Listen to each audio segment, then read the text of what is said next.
So a crackdown on these so-called shady lending practices, would it hurt more than help in a very fragile housing market? Our Fox panel joins us now to discuss this. We have Pat Powell from Powell Financial, Gary Kaltbaum from GaryK.com, Joran Brook from the Ayn Rand Institute, Victoria Barrett from Forbes, and Peter Schiff, author of Crash Proof. Peter, we haven't seen you in a couple of days. Here comes the Fed, requiring things that, frankly, a lot of people thought should have been required in the first place, such as quality documentation and all kinds of other issues that you say, well, I had to do that for my loan, but what about all these people who didn't? Do you think the Fed is going to make a difference here, and should they be getting involved? No. I mean, all of this is going to come about anyway without the Fed. I mean, lenders are realizing their mistakes, and they're not going to repeat them.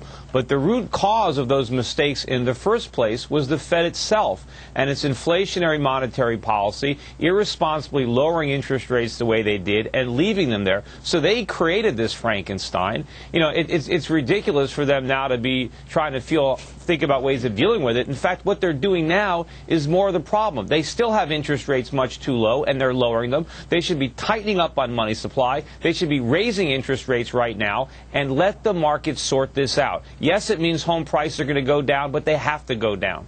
Well, Victoria, it's hard to argue with the fact that those rates were held low for such a long time by Alan Greenspan. A full year Fed funds rate at 1%. So clearly that had a lot to do with our problems. Will the regulations make the problems worse?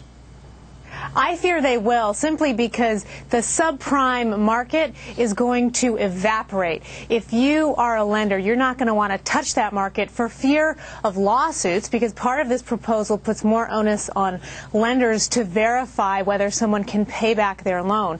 And that's just going to be a bonanza for trial lawyers. And it also does away with the incentive of a lender, and specifically a broker, to do subprime mortgages. So the problem is you're going to have a lot of folks who, could get a loan before for a home that aren't going to be able to get a loan now. So I think this could do more harm than good. Well, Gary Kaltbaum, some would argue that the people who won't be able to get loans now are people who shouldn't be getting loans in the first place. But is there anything wrong? I mean, let's stick up for the Fed for a second here, or not. What's wrong with requiring that there's no deceptive advertising? And that's one of the things the Fed proposes doing. First off, I cannot stand up for the Fed.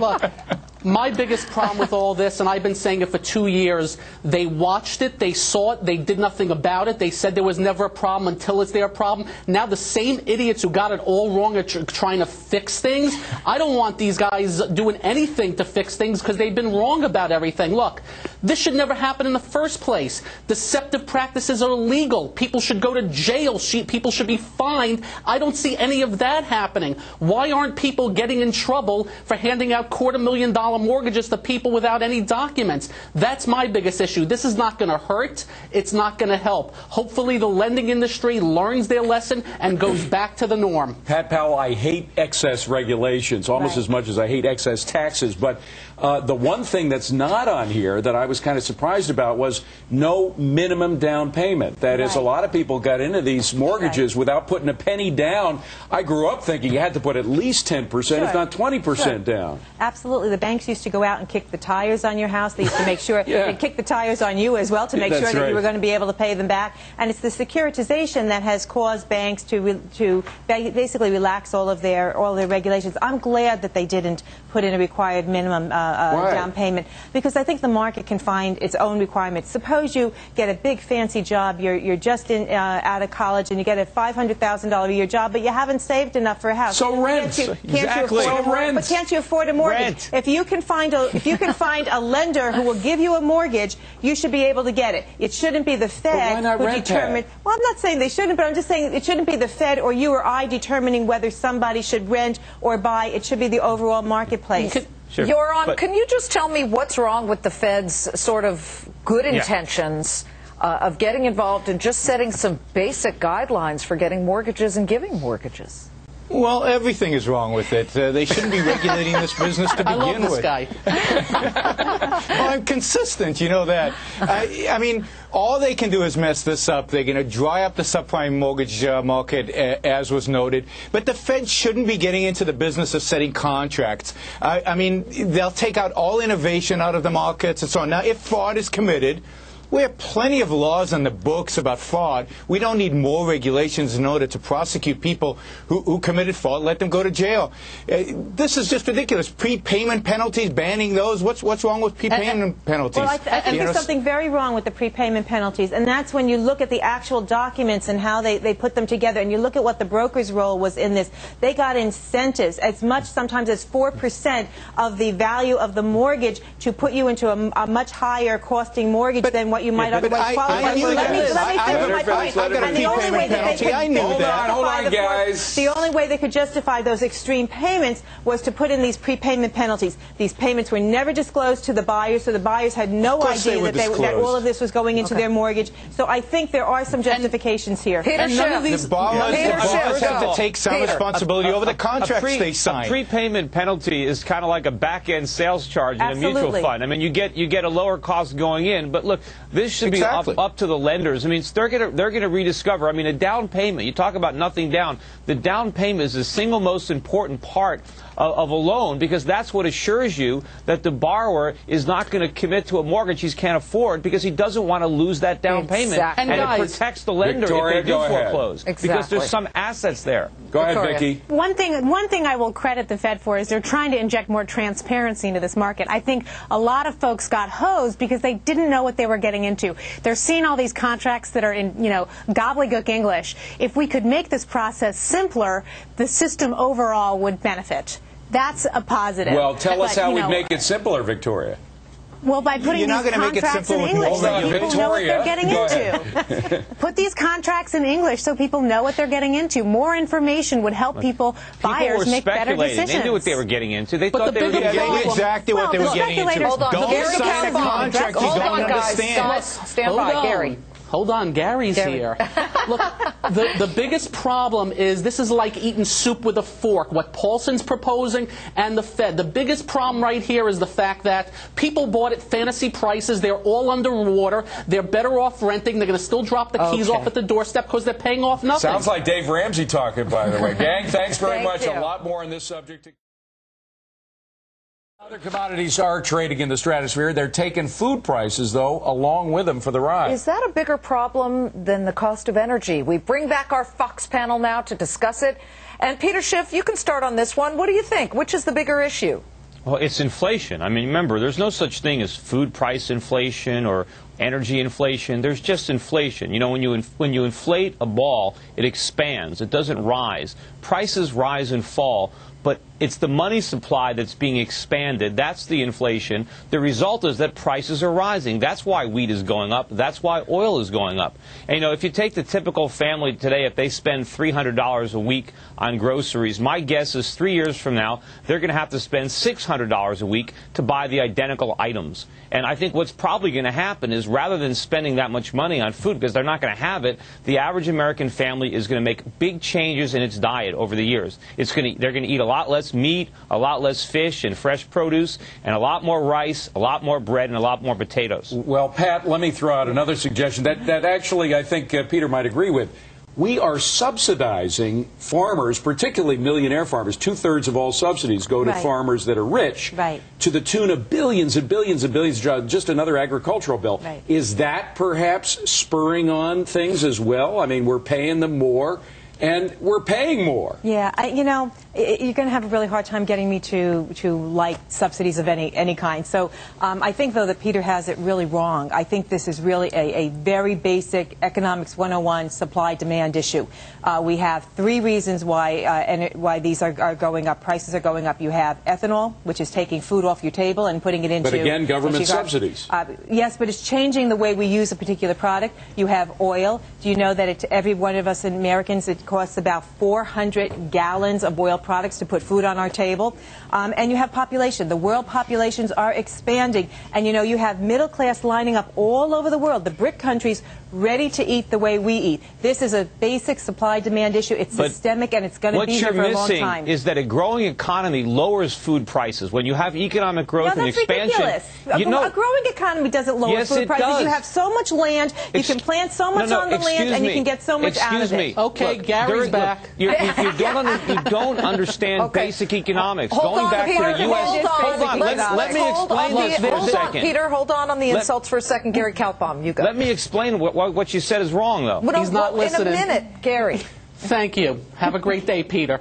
Look, shrinking supply and stronger demand is always going to lift prices higher. That is exactly what's going on with wheat. That's exactly what's been going on for months, even longer than that. And the dynamic is not going to change. I will say this, just like I said oil at 100, I think was about done because of speculative frenzy. I think the latest move in wheat has the same type of characteristics, so I think they're going to start coming down here. But it doesn't change the dynamics that overall we're paying more for everything. We want to get Victoria in there as well. Go ahead, Vicki.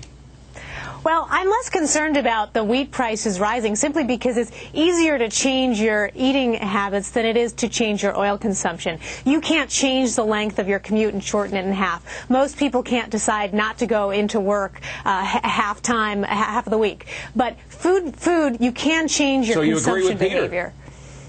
Well, I don't agree. I think he's overstating inflation. I think this is a supply-demand issue, which is what Pat was saying. But you can eat wheat-free bread. It's better for you anyway, right? We've got to take a commercial break. We are a little over an hour away from the closing bell. We'll be right back.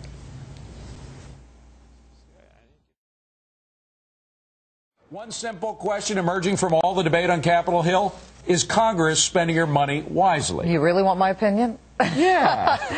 I've never been happy with the way they spend it, but let's take it to our Fox panel. Gary Kaltbaum of GaryK.com, Yoron Brook from the Ayn Rand Institute, Victoria Barrett, Associate Editor for Forbes magazine, and once again, Peter Schiff, author of Crash Proof. Gary K., go for it. What do you think about how the government's spending your money? You happy with that? Talking about teeing the golf ball up for an answer. Look, I don't mind government. I just don't like what I've seen over the last few years. It's a cesspool. There's too much money in politics now.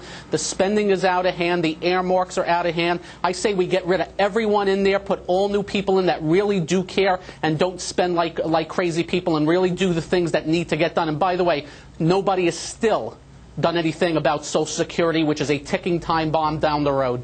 Well, and Victoria, the thing is they've got Social Security, they've got the AMT, which is going to hit millions and millions of Americans unless something is done immediately. I mean, these folks, their focus is on how much and where and what they can spend, not how they can save, right?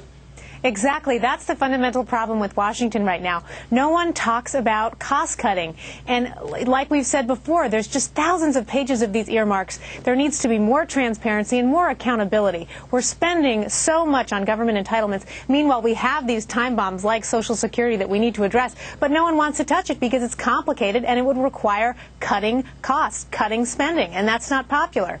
Well, why, Yoron, wouldn't a congressman say, man, I'm going to be the most popular guy in the world if I cut spending, because that's truly what so many people do want. Why don't they do it? Well, because people say they want it, but actually when you look at surveys, people don't want it. They want their cake and to eat it too. I mean, look, the job of the government is to protect individual rights, not to hand out to everybody handouts left and right. Hundreds of billions of dollars of wasted money, redistributed wealth that is not being paid for and will be paid for by future generations.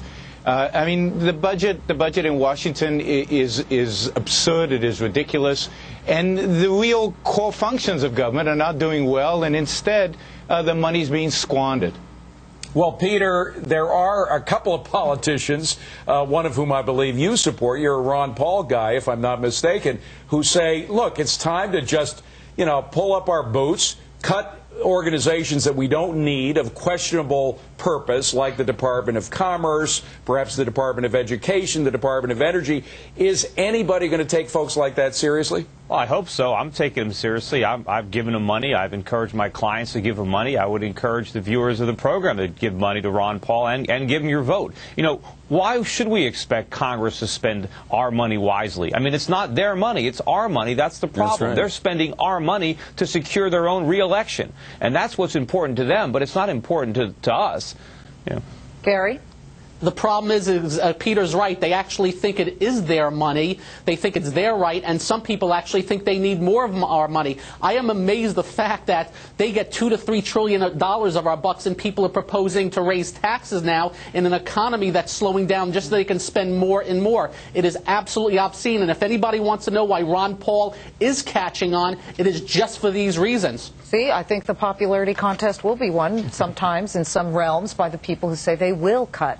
That's right. Right, David? That's right. Okay. Well, they've already gone after fats and sugars. Yeah, that's right. If caffeine is the next target for food police nationwide, should that give companies like Coke and Pepsi the shakes? Our Fox panel back now to tackle this, and here we go. Peter Schiff, I'll let you start with this one first. What do you think? Here they come telling us that we need warning labels on Coke. Well, it's like, the last segment. It's another example of the government wasting our money. The free market is already working here. There are plenty of ways to buy decaffeinated coffee. Coke sells caffeine-free Coke. If people don't want caffeine, there's plenty of ways not to have it. The individual consumers can weigh the benefits and the risks of caffeine, and they can make a choice. We don't need the government interfering in that process. There's another Californian story about sugar, too. They're not only getting into caffeine, they're trying to ban sugar. They've already banned trans fats in restaurants in New York. Where does it end? Well, it doesn't end. This is my home state of California. But, this is the same story as mortgages. The Fed now is abandoning its role of defending individual rights. Instead, it's dictating what kind of mortgages we can get, what kind we can't, what we should eat, what we shouldn't eat. I'm waiting for the veggie police to go to everybody's home and make sure those kids eat their veggies every day. And if not, maybe the parents should go to jail. The government's job is to protect us all, to feed us, to make sure we get into a nice home, to make sure we can pay off our mortgage. This is what the nanny state has come to. And this is consistent with the budget, and it's consistent with the mortgage story. Okay, well, Pat Powell, since I just get the sense that you're going to hate this as well, let me try and play devil's advocate. Red Bull, which is may or may not get a warning label at some point. A lot of kids drink that, and including my daughter. Okay, really? And wouldn't you like to at least maybe see what they're getting into if the government helps out and clarifies in a warning label? I have no problem with labeling. I have absolutely no problem with labeling caffeine, sugar, salt, putting it on the label, but that's where it ends. And I think all these people that are going crazy with government getting involved basically need to get a life. This is just ridiculous, that they're going to police what you and I eat and what my 18-year-old daughter drinks. They're already it's just policing absurd. what we eat. What about the trans fat ban in New York? They're already policing what we eat. Another ridiculous. You know what? Gary Kaltbaum, I'm sure you want to get on this. Go ahead. Look, it's the typical pick and choose by the government, though. Coffee, which is 3 times as much caffeine, hey, that's fine, but Coca-Cola is not fine. Obviously, the coffee lobby has been working overtime. I don't want government telling me what to do. I don't want government telling me what's right or what's wrong. If I want to eat 10 Hostess Twinkies, I want to do it, and they should just stay out of the way. And, they're all right. This nanny state of getting involved in everything is getting to be a little bit too much. I know I'm not the only one who realized once they started labeling sodium content on some foods that it was pretty horrifying, Gary, how much sodium was in certain products, and you turn it over on the back and say, oh, forget it, I'm not going to buy this. This is horrible for my heart. Isn't there some value in it? I don't argue that point, but the consumer gets to decide. Sure. That's what free markets are all about. That the consumer read the label, let the consumer do some investigation. All this info's on the web. Let the consumer decide what's good for them and what they want to eat. Let's ask the Ayn Rand libertarian here. You're on. What about labeling? Do you have any problem with the government insisting that at least there be fair disclosure as to what's in the product that you're ingesting? Well, absolutely. I don't think the government has any role in dictating even labeling any of this you're stuff. Against? Even labeling I'm against. Let the markets out decide. If consumers really want labels, they shouldn't buy products that don't have labels and provide the manufacturers an incentive. Okay, Peter? Yeah, no, 100%. I mean, I'm not against labeling as long as it's not the government mandating it. Let the free market. If consumers want to know what's in products, then refuse to buy products that don't have labels, and you're going to get labels. I don't want to eat mystery food. No, Then don't eat it. Nobody forces you to eat mystery food. Well, every time you go into a restaurant, you don't know. There's no labeling on restaurant food, but you still go in and you eat it. And if you don't, stay home and eat food you grow yourself. Well, McDonald's labels. McDonald's labels. Absolutely. That's helpful, I think. But the Food and Drug Administration, Peter, the FDA, all of those organizations that are put out there to protect at least the food that we eat, don't you think there's some benefit to having that? I think the government is doing far more harm than good with these products. I think it creates a false sense of security among the public. I think probably food is less safe because the government is involved in it than if they would stay out of it. You know what? You guys and your libertarian talk has boosted the market now to triple digits. The Dow Jones Industrial Average is up over 100. 102 points for the Dow at 13,200. Well, it's more of a stocking stuffer than a big gift, but has the Santa Claus rally begun? Boy, we're looking for anything here. I mean, we're up 55 points, but Wall Street is heading higher moments before the close, although we're off the earlier highs. Will this continue? We begin our end of the session markets panel with Tracy Burns at the NYSE. Take it, Tracy. Hey, Liz, we've said this before, that the markets these days are like a basketball game. It's the last 10 minutes that are most exciting part of the day, and no surprise, we were up 100 points just a few minutes ago. Now we're only up 55. I don't think it's anything that you could trust because I think there's still so much uncertainty down here. I think people are just tired. They don't know what to do. They can't figure it out. Goldman didn't rally us like we were hoping. We're going to get news from Morgan tomorrow, which will probably be flip side and just terrible. So there's no trust yet, there's no conviction, and there's certainly no leadership in the financials, which is what they're hoping for. One could argue that maybe we're at the bottom, but I doubt it. I just think at the end, people are cleaning up. You know, you got the big houses trying to get things they don't want off their out of their portfolio before the end of the year. So we're going to continue to see more selling, more volatility. I think the market is tired, even though there's somewhat, there's a lot of stuff on sale. I said to Teddy earlier, it's like me going to Bloomingdale's, everything's on sale, and I just don't feel like buying anything. And he said that is exactly what it's like right now. So we'll leave it at that. Liz, David, back to you guys. Tracy, thanks very much. Tracy, if you want to stick around, we want to throw it to our panel also. Let's begin with Victoria Barrett. So, Victoria, if this is a Christmas rally, it's a pretty puny one. Yeah, it's a pretty small one, and I think the days are ahead. We're going to lose some of the gains we made today. There's a lot of folks who are doing tax selling. They're just cutting their losses, and there's a lot of reasons to be uncertain about the future of our economy and the markets. What I like is that companies that are coming out with bullish reports are doing well. So, like Adobe today was a great example. So this isn't an irrationally negative market, and that's a very good, important sign. Peter, I know you've been concerned about the economy. I went out shopping last night, and I got a parking space like that, and I didn't wait in line very long. I know we still have a few more days, certainly, to do any shopping, but how's this going to play out? Well, I was about to say, this is a bear market. Stocks are going down. I mean, there's going to be rallies like we have a rally today, but, the market's going to make lower lows and lower highs. And more important than just the nominal decline is going to be the inflation-adjusted decline. Stocks are going to lose a lot of value. If you want to price them in gold, right now the Dow is at 16.5 ounces of gold. I think by early next year it'll be worth fewer than 15 ounces of gold. I think it could end the year worth fewer than 10 ounces of gold. These are spectacular real declines in the value of stocks. People need to do something to protect their wealth. Well, Pat, what do we need to do short of selling all of our stocks and buying gold? Are there certain sectors in stocks that we should be looking to? Yeah, and I don't want to take away that gold does have a place in a lot of portfolios. Sure. A very well diversified portfolio is going to have some gold in it, and it's going to have some commodities in it, and it's going to have some energy stocks in it. I think you have to get over the next couple of weeks and not focus so much on the tax loss selling, as Victoria said, and sort of focus on where you're going to be in the next year, 3 years, 5 years out. And the fact is that we're not going to go into this Great Depression. You need some kind of event to happen to have that scenario play out. And in the absence of information that I just don't see out there, I'm still somewhat optimistic as I go into 2008 and saying we're getting all this bad news out. It's a mediocre year at best, and 2008 is just around the corner. Yoram, do you see any negativity beyond the obvious? Oh. Okay, we've just lost Yoram. Okay, so Gary Kaltbaum, what about you? I mean, in the overall picture, do you agree with Pat?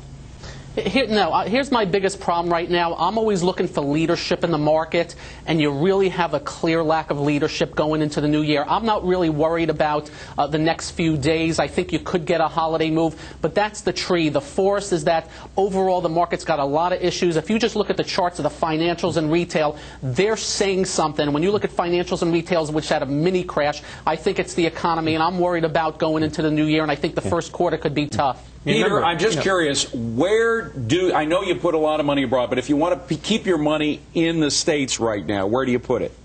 Well, I guess you can keep it in gold in the States, but if you want to invest it in stocks, I mean, you could buy, the exporters. You could buy the energy companies or the raw material companies, the precious metal companies. To play off the weak dollar. Yeah, I mean, it's not just a weak dollar. People have to understand that our phony economy, our borrow from abroad and buy imported products economy is going to come crashing down. It was not viable. We do make things, Peter. It's not entirely phony. There are people in this country who make physical things that physical people go out to physical stores and buy. But we don't make enough things. We have a $60 billion a year a month. Right. That's different from saying it's a phony economy. We don't make enough. It's a phony economy because we're living way beyond our means. We're borrowing money we can't afford to pay back. And the world is starting to figure this out. Interest rates are going to go up spectacularly. Okay. We are running out of time, and we thank the panel for all of their time. We're minutes away.